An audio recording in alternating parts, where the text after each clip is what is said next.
In his first film, Casino Royale, Craig's James Bond wasted no time starting his streak. In the first 4 minutes of the film, he beats the living shit out of Dryden's contact and drowns him in a bathroom sink.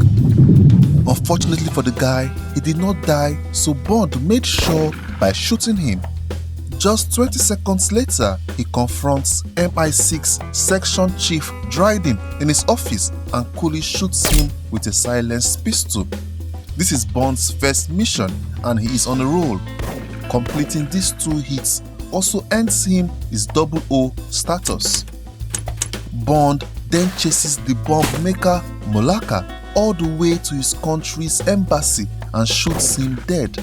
Somehow, after shooting up this propane tank, all the soldiers survived. In a knife fight at a casino in Miami, Bond stabs arms dealer Alex Dimitrios. Bond's next body was kinda cool. He clips the bad guy's explosive device to his belt, and when he attempts to detonate the device, it blows him up instead. Even though Bond didn't directly pull the trigger, his quick thinking resulted in the guy's extinction. That's another body added. In a stairwell brawl, Bond kicks a henchman over a railing. Immediately after, Bond is attacked by Obanor the warlord. They fight hand to hand, tumbling from one floor of the staircase to the next. Ultimately, Bond strangles Obanor with his bare hand. Mr. Bond, you are a bad man. Side notes: Le Chiffre, the villain of the movie, is so cool solely because he has an eye condition that makes him cry tears. Now back to Bond's body count. In the finale, Bond methodically eliminates Mr. White's hit squad. He shoots one gunman in the neck with his pistol. He uses the thug as a shield to block himself from a bullet and then shoves the thug into the path of a collapsing elevator, which crushes him. He electrocutes the 4th henchman with a dangling live electrical wire and then shoots the lead eye patch wearing henchman in the eye with a nail gun. In the final scene of Casino Royale, he shoots Mr. White in his leg and the film ends. Let's move on to his next movie, Quantum of Solace. Bond's first elimination in this movie comes during a high-speed chase in Italy. He shoots the driver of one of the cars chasing him and the car tumbles off a bridge. 2 thugs were in the car. Once again, Bond wastes no time getting his first body. This scene happened in the first 4 minutes of the movie. After a crazy foot chase through Siena, Bond corners double-crossing MI6 agent Mitchell in a bell tower, and after a vicious fight where both fighters are even dangling from ropes, Bond shoots him. In a hotel room fight, Bond uses scissors to stab hitman Edmund Slate in the neck and thigh, leaving him to quickly bleed out on the floor. At a nighttime opera performance, Bond disrupts a secret meeting. A firefight begins backstage and Bond eliminates 2 bad guys during the chaos. Bond travels to Bolivia with Mattis. While there, local police try to frame him, but instead they were the ones who ended up on the frame. He shoots both corrupt Bolivian policemen dead to save himself and Camille. The very next day, Bond finds himself in an airplane chase. He swerves his bigger rickety plane dangerously into the path of the smaller fighter jet, causing it to crash, ending the pilot's life. In the film's climax at an eco-hotel in the Bolivian desert, Bond goes on a spree. From a roof, he jumps on the vehicle of the Bolivian chief of police and shoots him and another soldier. He then shoots at the driver's side next. Next, he shoots one of Green's goons and takes out his personal driver. By the end of Quantum of Solace, we have 15 confirmed deaths at the hands of Bond. Let's see how many he will have in Skyfall. Bond's first hit comes much later in Skyfall compared to the first 2 movies at 49 minutes. On a high rise in Shanghai, Bond fights with hitman Patrice. During the struggle, Patrice falls out a glass pane. The only thing stopping him from falling hundreds of stories to his death was Bond's grip. Well, Bond eventually lets go. Bond 1, bad guys 0. In an abandoned island, Bond faces off against bodyguards. He eliminates 4 of the henchmen, spectacularly clearing the room. Surprisingly, Bond was relatively chill in this movie to the final showdown in his ancestral home in Scotland. We see 12 henchmen come down the hill to assassinate him. While hiding in the front seat of his vehicle, Bond uses the Aston Martin's twin machine guns to rake 3 of Silver's men with bullets as they approach the house. He lights up another henchman with a shotgun and another with the same shotgun. Inside the home, Bond blasts another bad guy with an automatic gun as he is about to shoot Kincaid. He gets another one as he was firing on M. While retreating through tunnels, Bond lights a stick of dynamite next to gas canisters. The massive explosion that follows brings down Silver's helicopter with the 2 pilots and incinerates 6 of his henchmen. I counted how many men came down of the helicopter with Silver. Silver and only 2 henchmen survived the fire. The first henchman meets his demise by a crazy flying knee kick from Bond, UFC style. In hand-to-hand combat under a frozen lake, Bond breaks the neck of the final henchman with a leg scissor hold. The final showdown happens in a chapel on the land. As Silver terrifies M, Bond arrives just in time. Bond throws a knife straight into Silver's back, killing the rogue agent before Silver could react. At the end of Skyfall, Bond racks up 23 bodies, his highest in any movie so far. Now, on to the next movie, Spectre. James Bond starts accumulating body counts quickly in this movie. In the first 7 minutes, he shoots one of the men planning to bomb the stadium in Mexico and his guard. He then shoots at the briefcase carrying the bomb. One man dies in the explosion and the other escapes. His name is Marco. Bond chases Marco into a helicopter and they hover above Mexico City. During the scuffle, Bond boots Marco out of the helicopter to his death. He also boots the pilot out of the plane. At Marco's widow's villa, Bond dispatches 2 armed Spectre assassins before they could off her. Bond shoots the driver of the vehicle that kidnappers of Madeleine Swan was in. The plane/car chase before this was absolutely delicious. While on a train in Morocco, Bond enters a serious battle with Mr. Hinks, aka Batista. Bond gets the upper hand by looping a rope around Hinks' neck and attaching it to a pile of metal kegs. He kicks the barrels off the train, which yanks Hinks out of the train to his death. Bond gets captured and tortured at Spectre's desert hideout. He manages to escape and turns the table. He triggers Q's explosive watch, blowing up the room. Bond grabs an assault rifle and shoots down 4 of the guards. He then shoots a hydrogen fuel line which causes an explosion that eliminates 3 henchmen. Bond keeps firing and guns down 6 more guards. Finally, the damaged fuel tanks erupt into a massive explosion, destroying the base. I am sure all remaining personnel in the building were wiped out, and there was at least 100 people in the building. I wouldn't add it to the official body count though, even though Bond's heroics led to their deaths. In the climax back in London, Bond still isn't done. He puts down 2 more Spectre goons in front of the old MI6 building. Bond then takes down Stavros' gateway helicopter. The crash finishes the pilot and Stavros' assistant.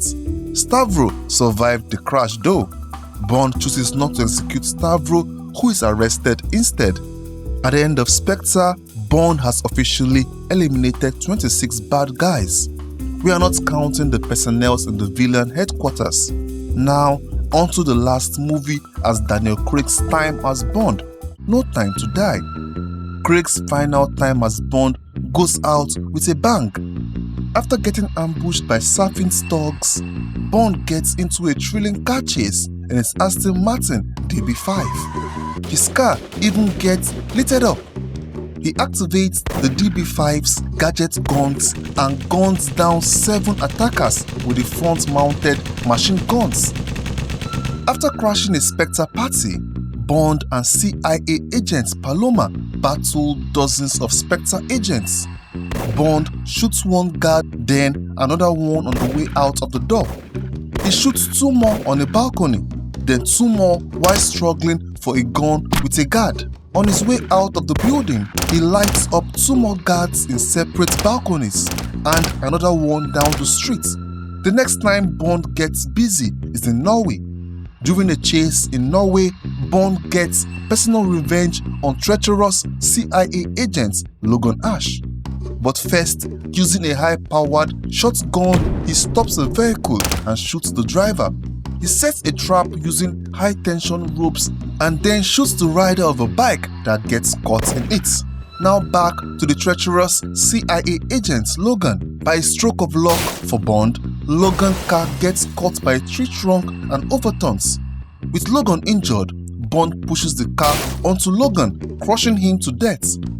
In the finale on Safin's Island, Bond goes crazy after Safin kidnaps Madeleine and their daughter.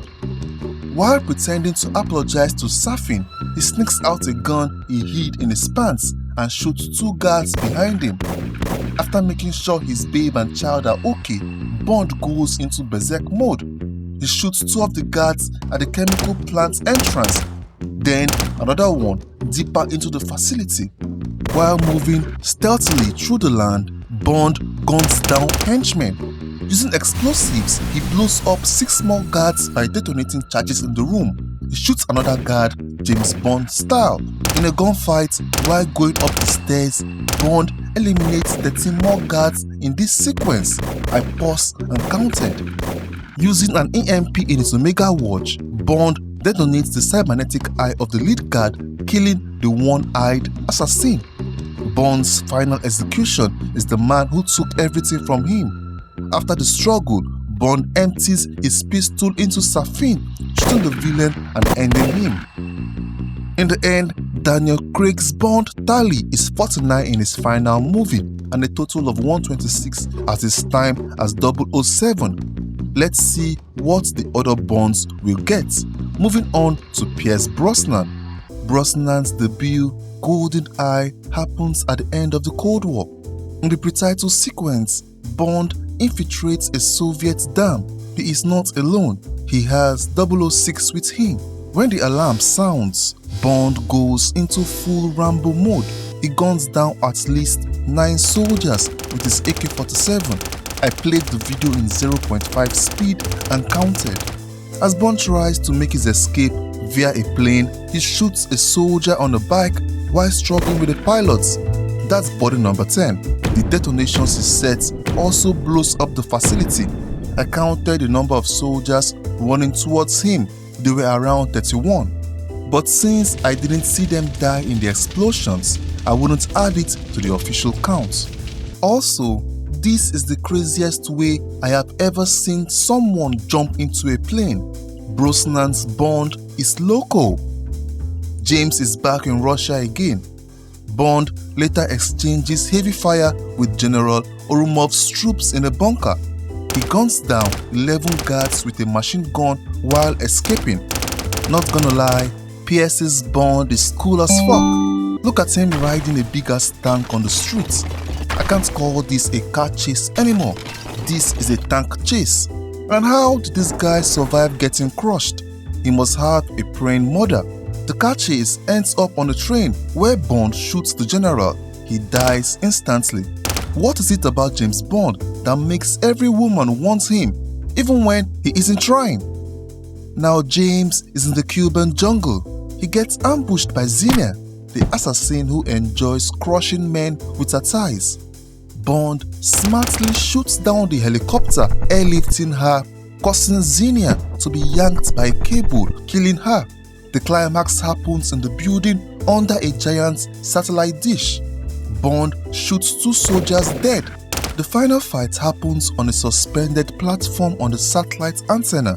Bond gets the upper hand and kicks Alec off the platform, grabbing him by foot. He is now dangling hundreds of feet from the ground. He lets go and Alec falls to his death. I really enjoyed rewatching GoldenEye for this video. I forgot how much fun it was. 4.5 stars. P.S. I am only adding the deaths I see happen on camera. The next movie is Tomorrow Never Dies and Bond takes on a media mogul's private army. At an arms bazaar on the Russian border, Bond starts off with a bang by hijacking a jet. But even though he shoots a lot from the plane's machine gun and throws bombs, I didn't see any soldier die. Except for this jeep he blows up, I will assume that at least 2 soldiers were in the vehicle. The funniest death was this soldier he ejected out of the back of the plane. The guy hits the plane on top of them and it explodes. The pilot and the ejected soldier dies. While at Carver's printing press, Bond shoots down one of Carver's henchmen before making his escape. On his arrival back to his hotel, he finds Paris Carver has been murdered. Bond tricks her assassin and shoots him in the head. At Carver's building in Saigon, Bond shoots down another 3 of Carver's henchmen. After escaping the building, Bond throws the metal end of a clothesline to the spinning blades of the helicopter chasing him. This causes the helicopter to collide with a building, leading to an explosion, killing the 4 men inside. The finale of the movie happens aboard Elliot Carver's stealth boat. Bond stabs one henchman through the heart and shoots another one. During the gunfire, he shoots another guy on the floor and another guy before he could shoot Wileen. On his way to go stop a large missile, he fires one henchman on a staircase, then 3 on top of a railing. Using one of the smaller missiles, he blows up at least 4 of the henchmen. He also shoots 2 men in a control room. Bond personally takes out the main bad guy, Carver, in spectacular fashion. He shoves the media mogul into the part of his own industrial sea drill, ending him gruesomely on the spot. Moments later, Bond faces off against Carver's lead henchman. Bond traps him to the bomb before it blows up. Tomorrow Never Dies ends with 29 official killings for Bond. The next movie that features Pierce Brosnan's Bond is The World Is Not Enough. Brosnan's 3rd Bond film sees him in a personal mission against an oil tycoon and a nuclear terrorist. Bond starts his streak in the office of a Swiss banker. The meeting turns violent. Bond shoots one guard before his escape. Before I continue, I gotta say that Brosnan's Moneypenny is so cool. In the Caucasus Mountains, Bond finds himself on another chase. This time, it's a ski chase. Using his skis, he slices the parachute of a henchman, which causes it to collide with another flying henchman, leading to an explosion. Next, Bond shoots Elektra's head of security after he finds James hiding in a car trunk. In Kazakhstan, Bond infiltrates a missile facility, and when things go south, he enters a firefight with the bandmen. Bond shoots 2 men dead. The guy that Bond dropped into the room is most likely dead too. He must have finished him off screen. I'm still gonna add him to the list because we see his body. In the Caspian Sea, Bond finds himself in trouble, but his car comes to the rescue. Using the torpedoes in the car, he fires at a helicopter, killing the 3 bad guys in it. He eliminates 2 more men with his gun, and using a little knowledge of physics, he blows up another helicopter and the 2 men on board. Back in Istanbul, Bond shoots Elektra's head henchman, and seconds after, eliminates Elektra too. For the final showdown in a flooded nuclear submarine, Bond battles Renard and his men. He shoots one and launches the plutonium rod straight into Renard's chest, ending his life. Only 18 bad guys met their demise as a direct result of Bond's action in The World Is Not Enough. Let's see how many Pierce Brosnan's Bond will get in his last movie as Bond. Die Another Day was released in 2002. Brosnan's farewell outing is an over-the-top affair. In the pre-title sequence, Bond wreaks havoc in a North Korean base. Using the bomb connected to his watch, he first blows up at least 5 soldiers. 2 additional soldiers also explode under a gate he closes. He then uses his hovercraft to topple another hovercraft, finishing the 2 men on top, then shoots another soldier on the hovercraft in front of him. He shoots at a mine, causing the hovercraft chasing him from behind to explode with the 2 men on it.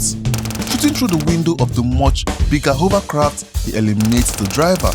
In the pre-title sequence alone, Bond eliminates at least 13 soldiers. Bond is now in beautiful Havana, and we get the hottest introduction of any character on the TV screen. And she sure knows how to make herself memorable. Bond flies to Iceland and drives to Gustav Graves' Ice Palace. During a car chase that ends up in the Ice Palace, Bond impales Zawo.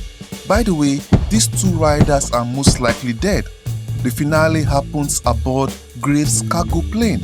After Bond fights Gustav Graves in the plane's cargo hold and loses, he eventually gets the last laugh when he opens Graves' parachute while he is still in the plane, causing the villain to be sucked off the plane into a jet engine.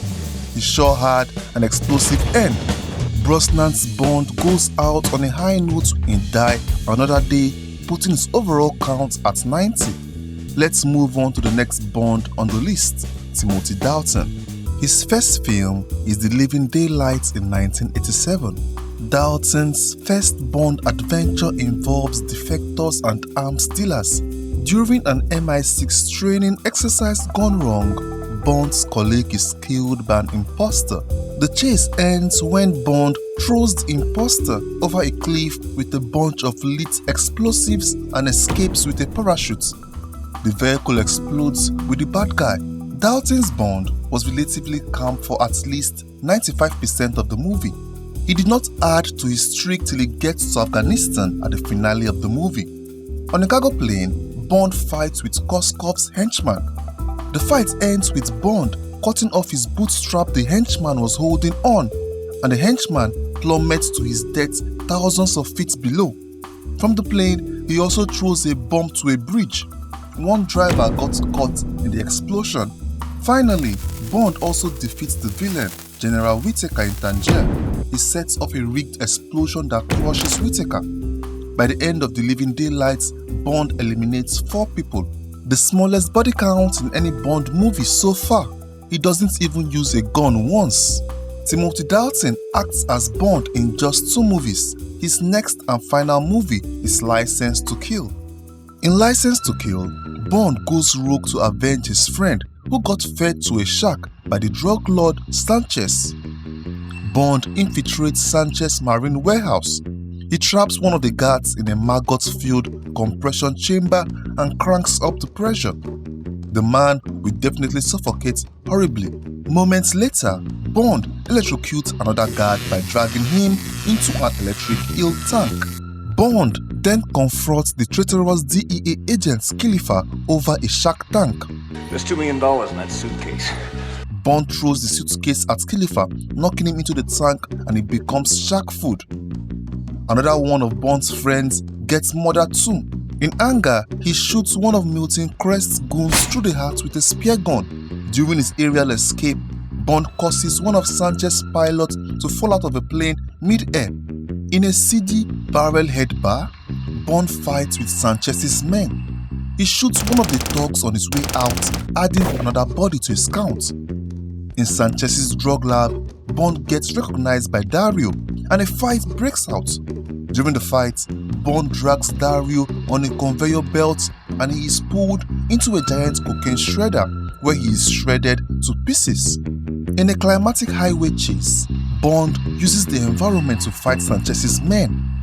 He unlatches a fuel trailer, causing it to roll downhill and collide into another tanker, causing an explosion. I won't add the explosion to the body count though, because the front of the tanker seems to be intact. Yes, I was right.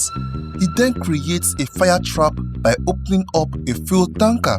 Sanchez's driver, who was giving chase in a burning truck, gets ignited by the fuel. The truck explodes off a cliff, killing Brown and another thug. Finally, Bond confronts Sanchez face to face. Sanchez is covered in gasoline. As Sanchez is about to slice Bond with a machete, Bond reveals a lighter and sets Sanchez ablaze. In License to Kill, he brings down a drug empire with 10 deadly takedowns. During Dalton's 2-film tenure, Bond had a total body count of 14. Let's move on to the next Bond, Sir Roger Moore. Roger Moore acted as James Bond across 7 films. Let's see what his body count will be at the end of his last movie, starting with his first outing in Live and Let Die. Roger Moore's debut sees Bond versus a Harlem drug lord called Dr. Kananga and his occult henchmen. Bond's first body comes on Kananga's island. While parasailing on the island, Bond kicks one of Kananga's men off a cliff. The next body comes during a speedboat chase in the Louisiana Bayou. Bond is being chased by Kananga's lieutenant Adam. Bond outsmarts him and douses Adam with gasoline, then launches the henchman's boat into a fuel tanker, causing an explosion that blows Adam up. Bond then infiltrates Kananga's lair to save Solitaire. He then shoots the shaman before the snakes bites her, and another armed guard coming at him. He has a short fight with this crazy shaman and pushes him into a coffin filled with a lot of poisonous snakes. Then Bond and Solitaire goes down an underground cavern where the fight continues. Bond and Dr. Kananga fight in the underground cavern. Bond shoves a compressed shark bullet into Kananga's mouth and triggers it. The drug lord inflates like a balloon and explodes. The final death in the movie happens aboard a train. Bond fights Tihi. After the struggle, Bond uses a pair of wire cutters to disable Tihi's prosthetic arm and throws him out the train window. The final elimination to take Roger Moore's body count to 7 so far. His next movie is The Man with the Golden Gun. In this movie, Bond dwells with Master Assassin Scaramanga, and he was the only person that dies by Bond's hands in this movie. The climax of the movie is a duel on Scaramanga's private island, Funhouse. In Scaramanga's Funhouse maze of mirrors, Bond outwits the assassin by posing as a mannequin of himself. When Scaramanga walks by, Bond draws and shoots Scaramanga in the chest. The world's greatest hitman gets hit by Bond. Moving on to the next movie, The Spy Who Loved Me. Moore's 007 hits his peak little form in The Spy Who Loved Me, racking up his highest body count of the series. In the opening scene, Bond escapes Soviet mercenaries in the Alps. He shoots one of the Soviet skiers dead mid-ski, then parachutes off a mountain top. In Egypt, Bond throws another guy off a roof. During a car chase, Bond sprays the windshield of the goons chasing him with a sticky mud blocking their view. They then fall off a cliff. There were 3 men in the car. Only the giant, Jaws, comes out of the wreck. Bond also takes out the pilot Naomi using the missile in a submarine car. He drives into a henchman diver, and with the way he clutched his chest, he is most likely dead or will drown. The next fight happens when Bond leads a group of captured British and American submariners in an all-out battle. He shoots one henchman with a spear gun. He shoots 2 henchmen on a railing before releasing the prisoners. Bond shoots this guy, throws a grenade and takes out 3 henchmen in a vehicle. The finale happens in Stromberg's ship. Stromberg tries to shoot Bond with a hidden gun but misses. Bond doesn't. He then faces the giant henchman Jaws. Since Jaws has metal teeth, he uses magnets to throw him into a shark tank. But somehow, Jaws beats the shark. The shark should be ashamed of itself. Jaws survived at the end of the film. Now on to the next movie, Moonraker. Bond finds himself in space. Jaws is back again in Moonraker. After getting pushed from the plane, Bond takes the parachute of this bad guy. There is no way he is surviving unless his name is Luke Aikins, so one body added to the streak for Bond. Bond then visits Hugo Drax's giant estate. During a pheasant hunting scene at Drax's estate, Bond shoots a sniper out of a tree. In Venice, while on a boat, Bond uses the knife an assassin threw at him to eliminate the assassin. Still in Venice, Bond gets into another fight with Drax's manservant Chang in a museum showroom.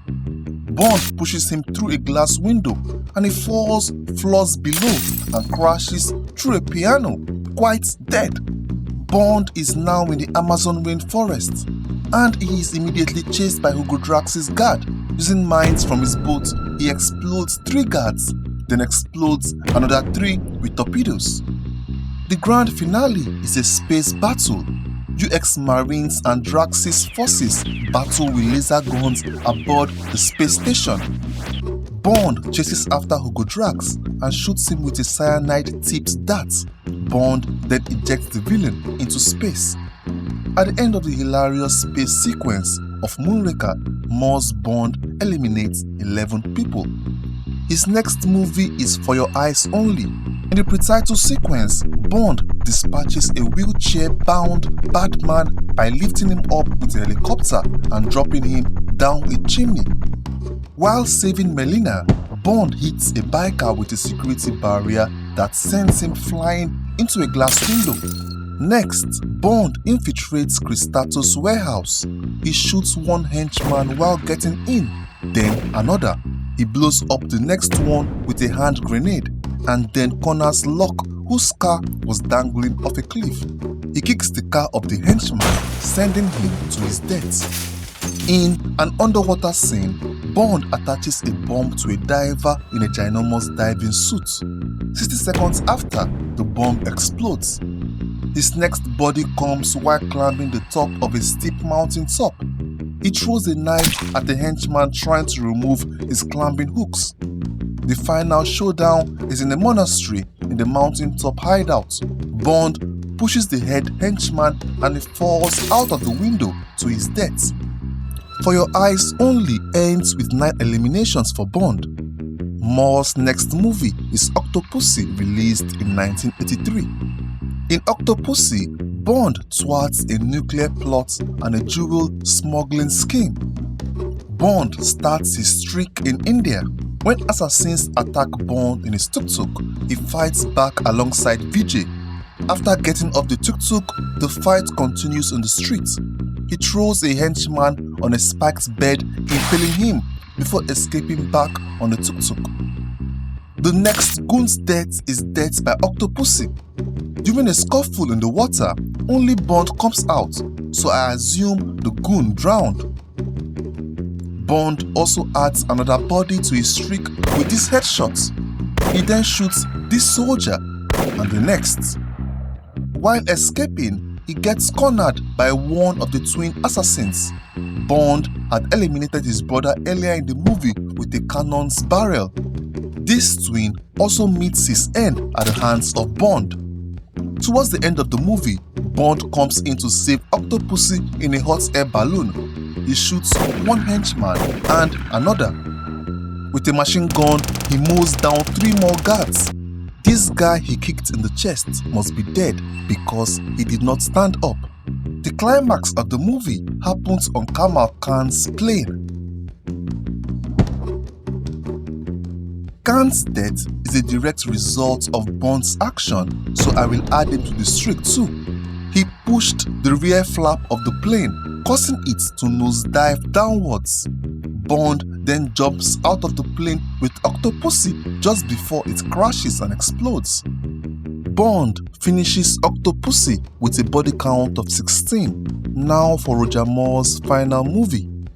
Roger Moore's final Bond film is A View to a Kill, and it has fewer eliminations than his previous movies. First one comes when he fires a smoke grenade into a helicopter, causing it to crash on an iceberg and explode. 2 men were in the helicopter.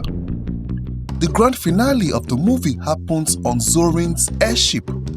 Bond causes Zorin to slip off the bridge to his death after a little struggle. He then cuts the rope holding Zorin's crashed airship to the Golden Bridge, causing the grenade that the old scientist was about to throw at him to fall back into the ship, causing an explosion. Morse Bond ends his run with a body count of 5 in a view to a kill. The next Bond on the list is George Lazenby, and he portrays Bond just once in the movie on Her Majesty's Secret Service, released in 1969. Let's see how deadly he was during his time as Bond. In the Swiss Alps, Bond gets into a downhill ski chase while escaping Blofeld's lair. Bond grabs a henchman and sends him flying off a cliff to his death. Moments later, he throws another henchman off the cliff. In the finale, Bond returns to rescue his fiancée and stop Blofeld's evil plan. During the attack, Bond dropped 2 of the guards with a machine gun and shot one of the bad doctors. In Lazenby's only outing as Bond, he ended the movie with a body count of 5. Let's move on to the very first Bond, Sean Connery.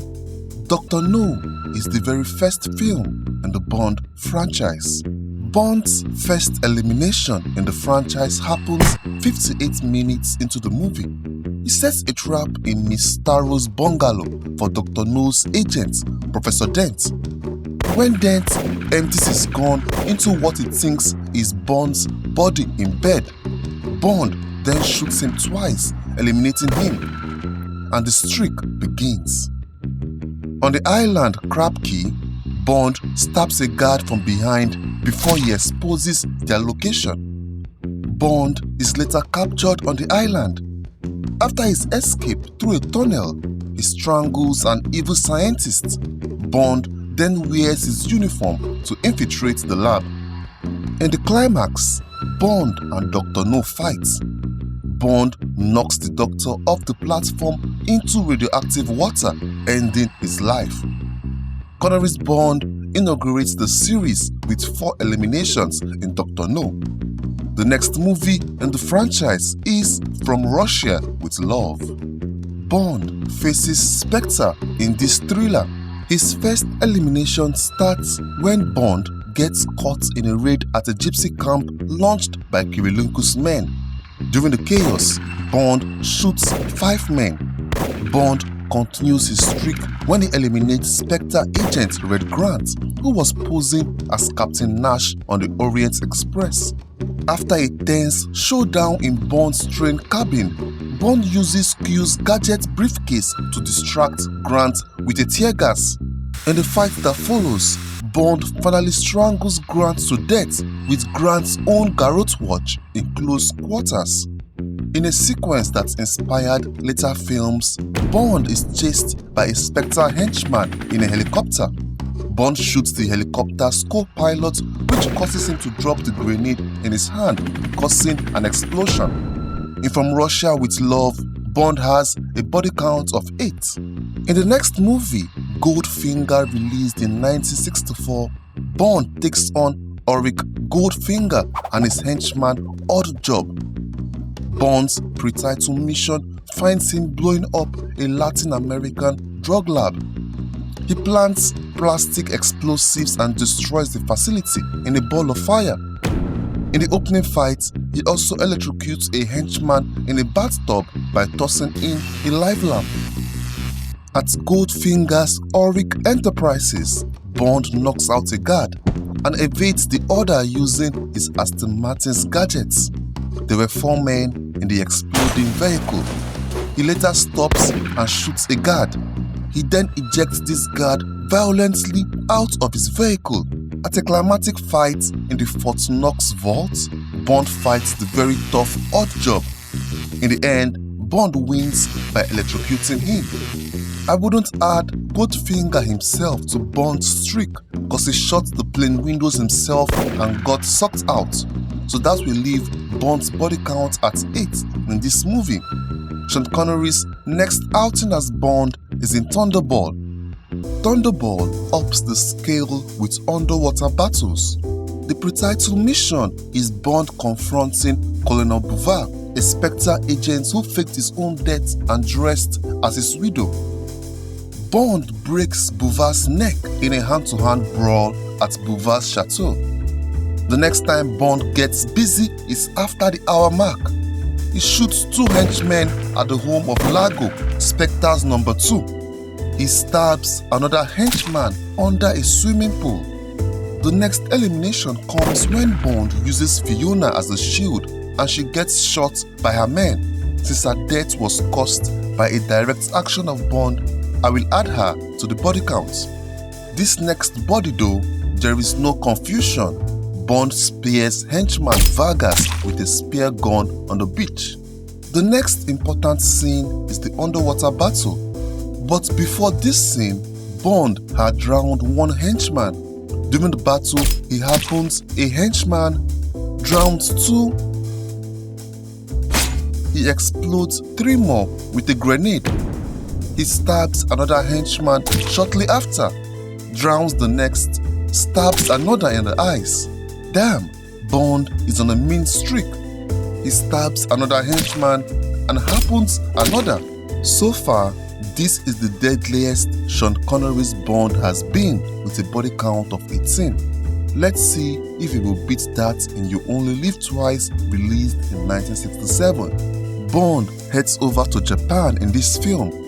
He starts his streak by breaking the neck of Mr. Henderson's assassin.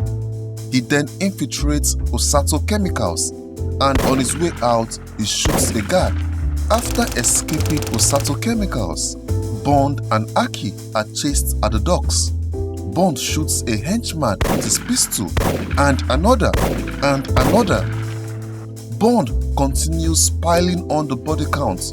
This time, he uses the helicopter Q brought for him, Little Nelly.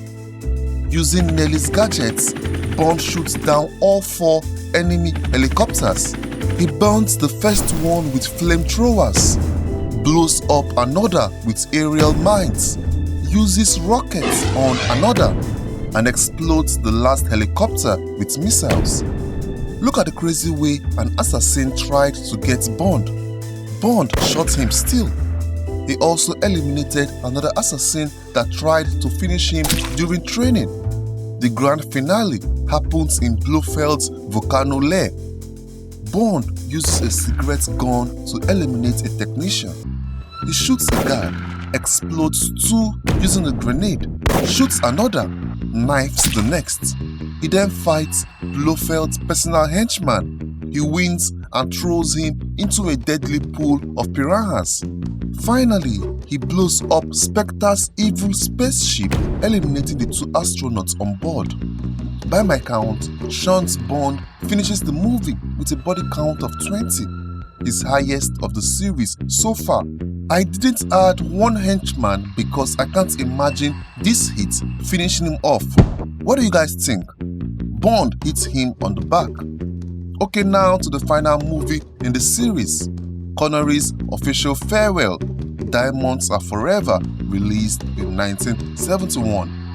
Bond wastes no time starting a streak in this movie. Just 3 minutes into the movie, he drowns a Blofeld impersonator in the mud. He impales a guard with scalpels. He then captures another Blofeld impersonator and throws him into molten mud. Bond goes on to impersonate Peter Franks until the real Peter Franks shows up. Bond follows him up and they start fighting. In the end, Bond eliminates him by throwing him off a landing. Bond gets captured again by Blofeld and his impersonator. He eliminates the impersonator, but he was later captured by Blofeld's assassins. The climax of the film happens at Blofeld's oil rig base, although Bond doesn't add to his body count here. He completes his streak by eliminating Blofeld's 2 assassins. Sean Connery's Bond ends the movie with 7 eliminations. So who is the deadliest Bond? This is each Bond and their body counts. Daniel Craig, Pierce Brosnan, Sean Connery, Roger Moore, Timothy Dalton, George Lazenby. So Daniel Craig takes the crown as the deadliest Bond. This has been a fun video to make. I got to watch all the official movies from the James Bond franchise from start to finish. If you enjoyed my efforts in making this video, please give it a like, share and subscribe. In the comments, also let me know who your favorite Bond is. Also, if you guys want me to create more videos like this, give me ideas in the comment section. Which other franchise should I create a video on? Until my next video, stay cool, stay fresh, keep living the good life.